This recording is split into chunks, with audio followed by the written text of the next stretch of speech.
So, you've joined the ranks of countless others who inspire kids and challenge them to reach for new heights. The impact that a teacher has on a student is real, and it is significant. But you already knew that. Sometimes that impact is positive, opening up new worlds for students. And sometimes it's negative, limiting a student's options. But you probably already knew that as well. Every decision made, every action chosen, is rooted in a teacher's beliefs. Beliefs about students and beliefs about learning. Beliefs influence us, often without our awareness. Two of these beliefs are our standards and our expectations. Standards are the bar we set in our classroom, the level of performance we require. They may be academic and define what proficiency looks like in a particular content area. Standards may also be behavioral, defining the norms of how we will interact with each other in our classrooms, what is acceptable and what is not. Expectations are the belief we have in our students' capacity to succeed. They're our conviction that kids can reach high levels, academically and behaviorally. We're going to visit 4 classrooms and look at how combinations of high and low standards and expectations get expressed. We'll look at the messages that are communicated to our students, messages that either open up doors for our students or close them. Let's look at the first classroom. In this classroom, the teacher clearly has high standards set for her students. She has set a very high bar for what success looks like in this class.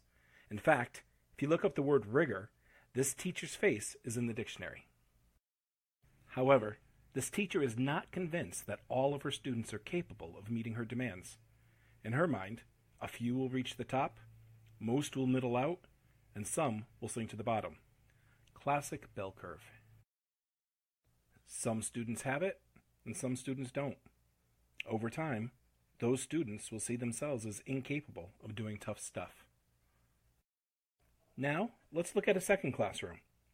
In this room, the demand is simply not there. The bar has been lowered and the tasks are not rigorous. The teacher clearly has low standards for the students. Even worse, the teacher isn't convinced that the students will meet those low standards. A deal has been struck by this teacher. I won't demand much. I won't expect much. Let's just get out of here alive. Over time, these students internalize these lowered standards and expectations as part of their own identity. Why bother trying? The work's not even worth the effort. Even if I did try, nobody thinks I've got a shot at pulling it off. Now, on to a third classroom.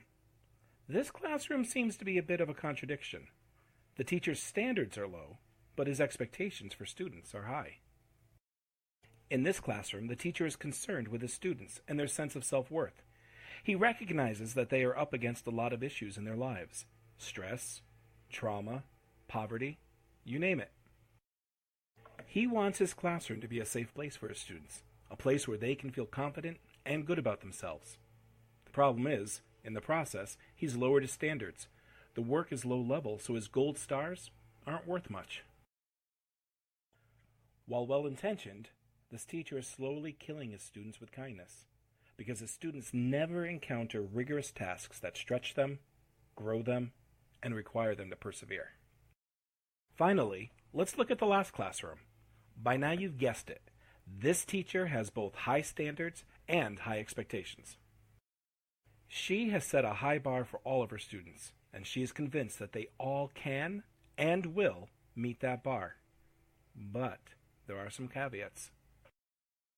To live in this space means that a teacher will do whatever it takes for students to succeed.